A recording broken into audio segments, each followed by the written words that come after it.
Which Utah football players made the biggest leap during spring ball? We're talking about that and more on today's Locked On Utes.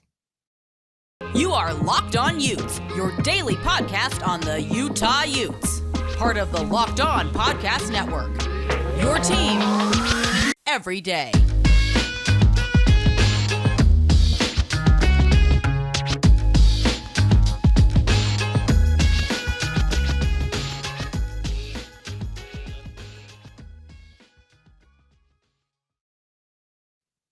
Hello, everyone, and thank you for making Locked On Utes your first listen every single day. We're available on all platforms, including YouTube. Speaking of YouTube, we are almost at 1,050 subscribers, so appreciate all you guys for liking, subscribing, and supporting our show. You can follow us at Locked On Utes, or you can follow me at JT Wistrcill. My name is JT Wistrcill, former intern inside the University of Utah Athletic Department, and on today's show, we are talking about which Utah players made the biggest jump during spring ball, guys that maybe we didn't expect to factor into rotations or just kind of the expectations that they just basically surpassed. And in order to help me talk about those players, it's friend of the show and KSL Sports' Michelle Bodkin. And Michelle, I think when you're talking about the players who made the biggest leap during spring ball, I think it has to start with Brandon Rose. I mean, when you're talking about Brandon Rose, you're talking about a guy who I know me personally, and I know it felt like most people had as fourth on the quarterback depth chart when we're talking about if Cam Rising is healthy, and then third after that, it felt like I thought Nate was going to be the guy who's going to take in spring, and then Bryson Barnes after him just for the experience. And I didn't expect the guy who was the scout team quarterback from last year to be able to make such a big leap just in one spring session, and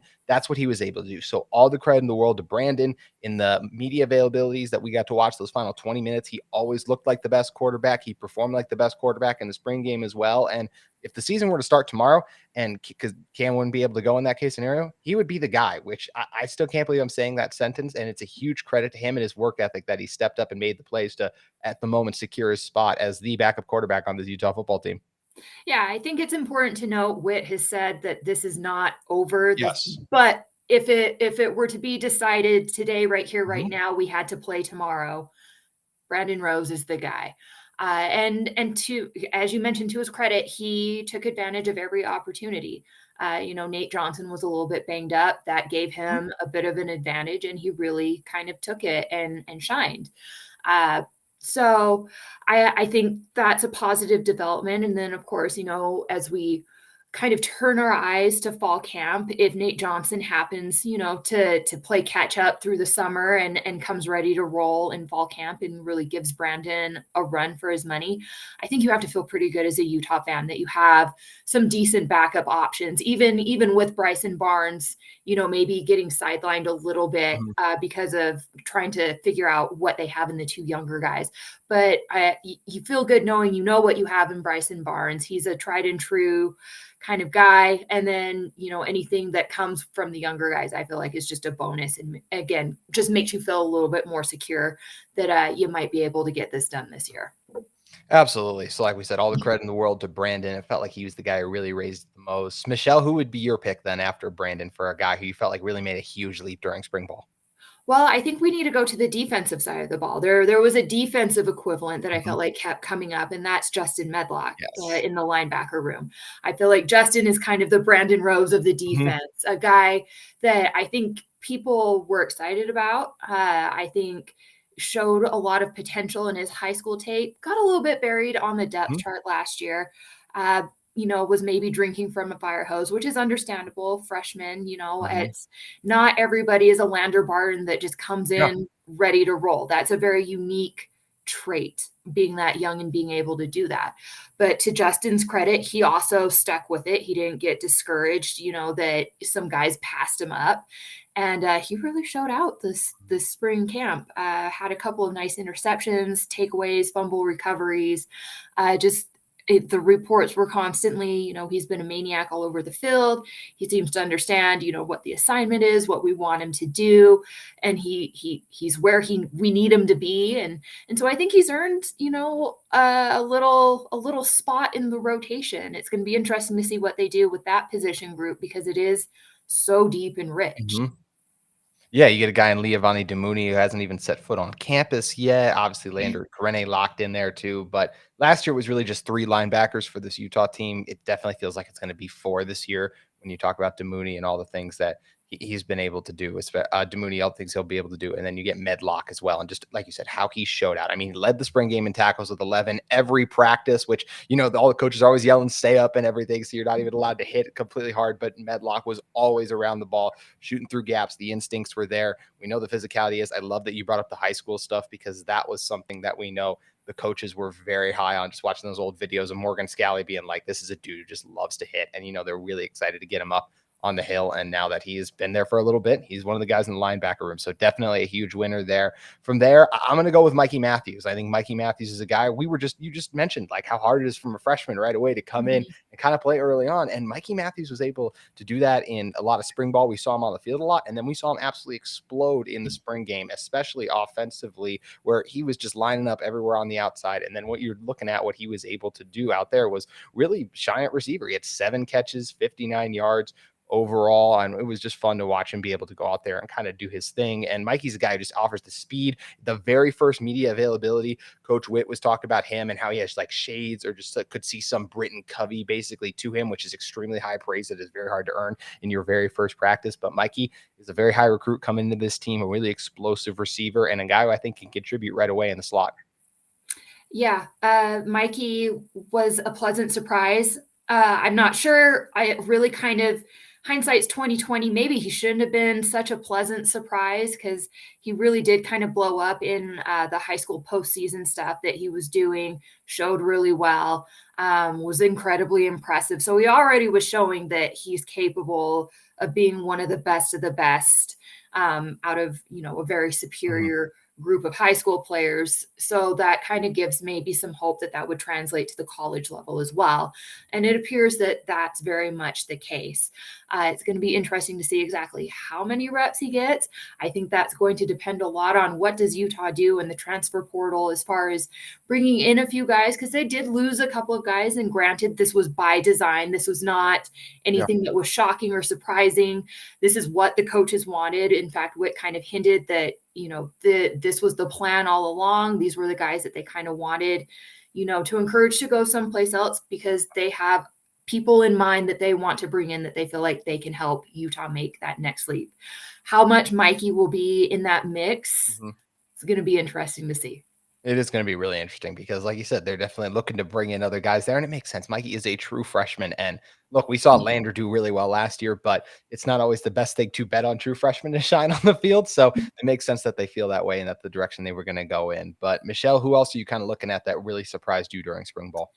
We're going to go with another wide receiver, Money Parks. Yes.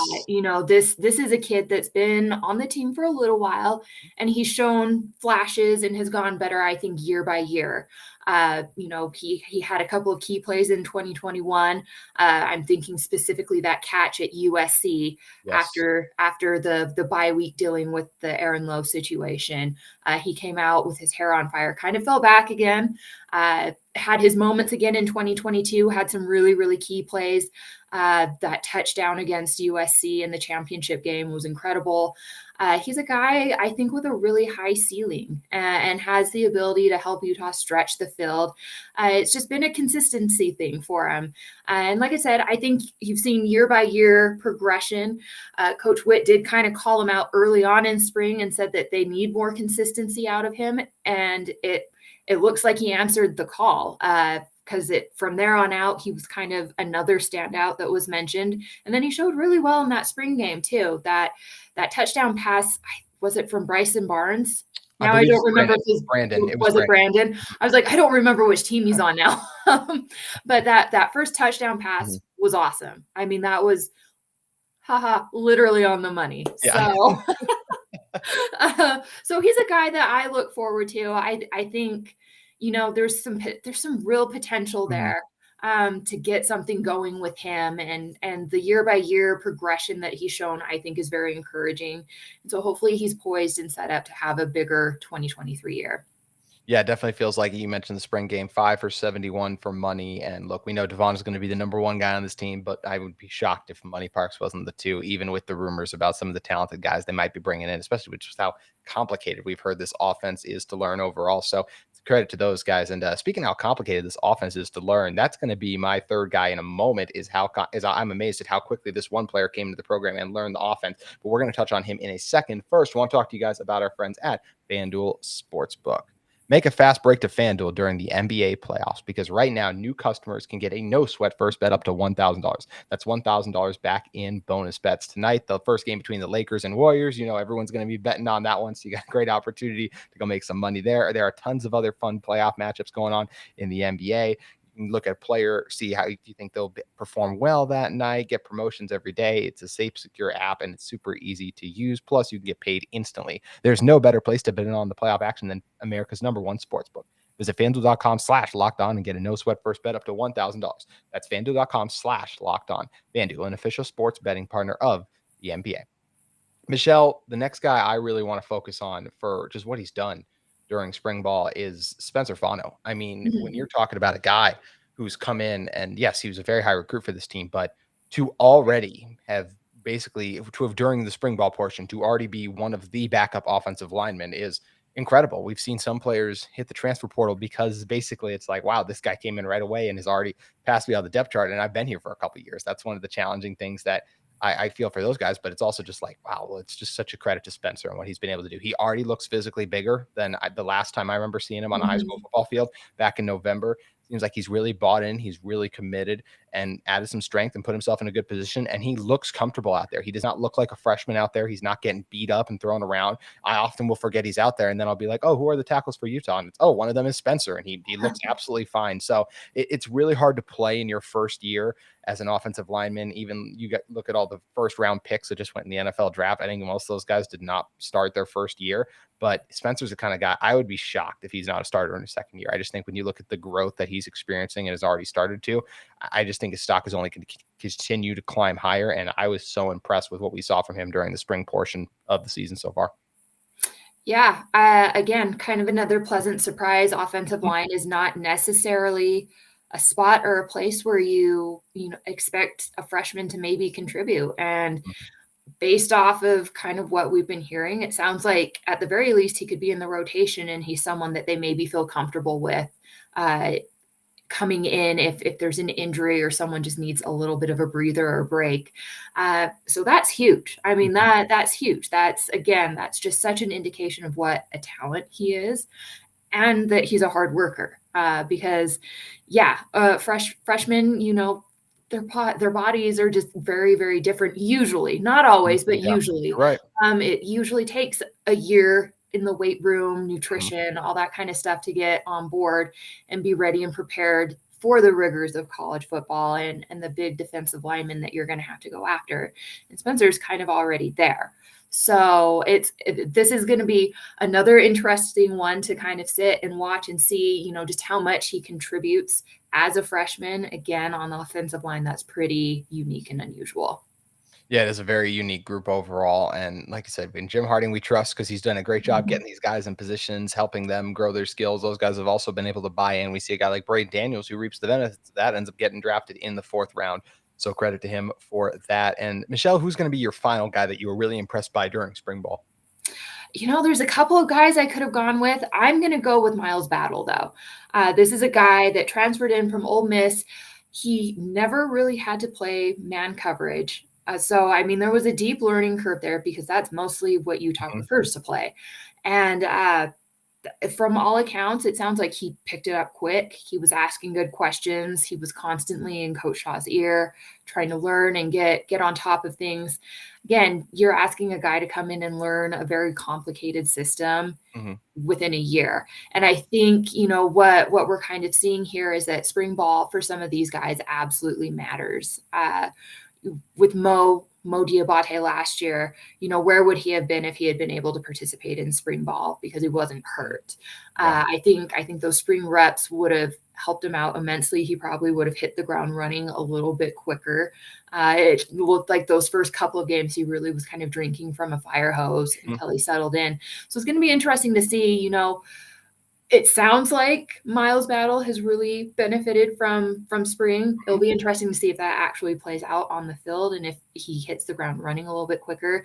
The other part about Miles that I'm super excited about, and here I am, I'm about ready to age myself, is thinking about that 2008 defense that had Sean Smith, another big body, 6'4", 200-ish plus pound cornerback. That's just not something you see every day. And with the kind of receivers that come through the Pac-12 and the kind of quarterback play that's coming through the Pac-12 this year, I think having someone like Miles Battle out on the field and available to you is going to be a huge advantage for Utah.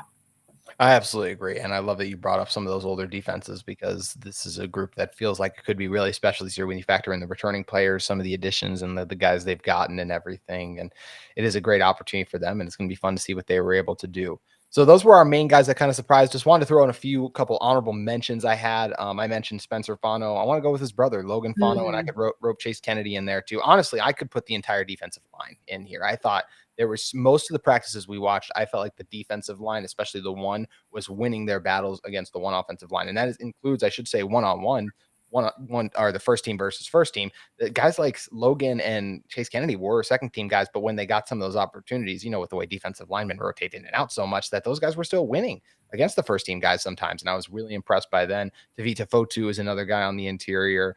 Noah Benny, I thought he flashed a lot of things too. And we didn't get to see Isaac Vaugh. We kind of saw him in and out sometimes. I think there might have been some injury stuff there, but he's another guy too. Whenever he was on the field, just a physical presence. I was very excited about what he was able to bring to the team. And I'll say Miki Sugataraga for how quickly the coaches moved him over there. And he really seems to have settled in at tight end as their new Logan Kendall replacement. And I do think he's going to offer some things to the team overall this year. So those were kind of my main honorable mentions. Was there any other guys I didn't mention or anyone else you wanted to throw in there, Michelle? No, I think you pretty well covered the ones that I probably would have thrown out there myself. I will say, I think that the development at the defensive line was a very, very pleasant surprise, because going in, it felt like we were all still kind of questioning, is there enough depth there? And then, I don't know, 2 or 3 weeks into it, it's like, we're deep.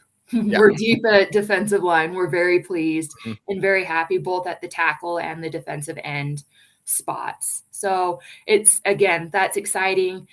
Most of Utah football's best defenses have had a really deep defensive line, have been able to trade guys in and out seamlessly, keep bodies fresh, keep guys from getting hurt, and just really keep the pressure up all game long. So it's going to be fun to see what this group can actually do when it comes time to play games.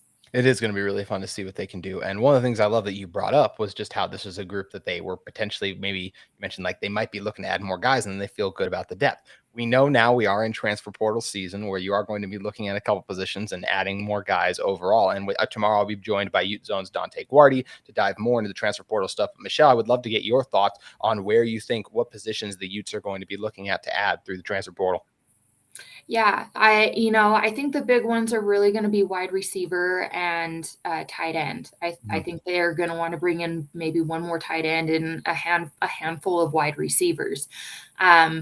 Those were kind of the only two areas that really were talked about as being an area of concern. I think there's also, a possibility that they maybe look at like another DB, specifically maybe a safety.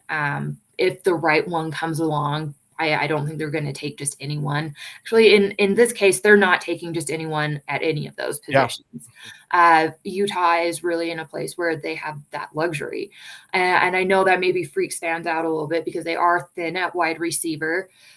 But what I'm saying with that is that Utah's in a position where they're interesting to top wide receiver transfer prospects.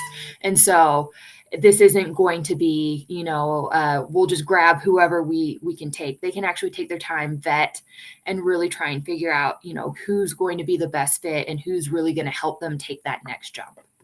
You're absolutely right. And one of the reasons they're in that position is because now not only are they winning Pac-12 championships, but they're also putting players into the NFL draft back-to-back years with first-round picks. Also had other players selected throughout the draft overall. It was another really successful weekend for the Utah football program. Michelle, what were your biggest takeaways from the Utes getting picked in the draft?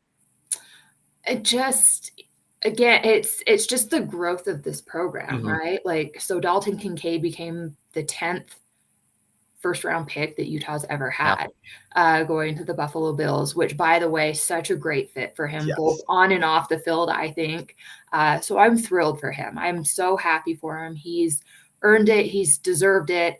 The other part of it is, again, I think a bit of a testament to Utah's ability to finding under the radar talent. Nobody was looking at Dalton Kincaid. Not a single person. Utah was the only one.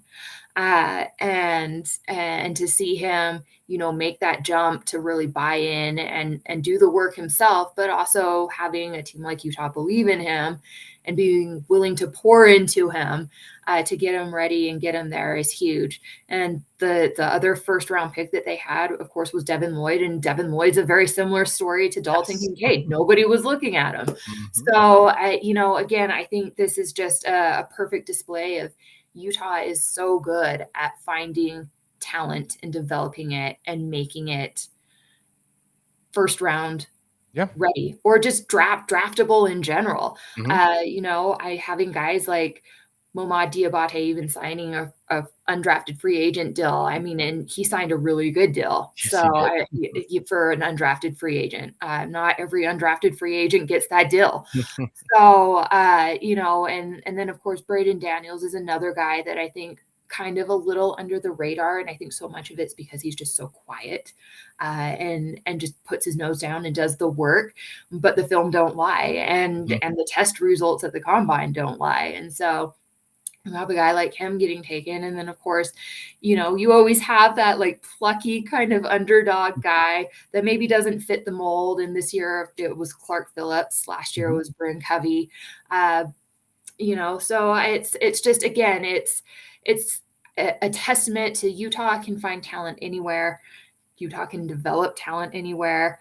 And if you really believe and you buy in and you do the work, you have a great chance of making it to the next level.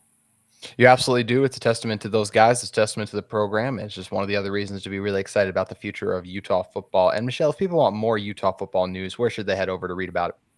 Yeah, so you can go to kslsports.com, click on the little Utah Utes tab, and that will bring you to everything that not only I write, but some of our other producers write as well to kind of help me out. And then, of course, you can also follow me online. Bodkin KSL Sports, both for Twitter and Instagram, is where I mostly post and keep you up to date on stuff. So definitely make sure you guys head over, check out all that stuff and those social media links. Also, as I mentioned, tomorrow's show, we will be diving into the transfer portal and where the Utes may be looking to add. But Michelle, thanks for joining us. No problem. Always happy to. That's going to do it for today's edition of Locked On Utes, but we'll see you tomorrow.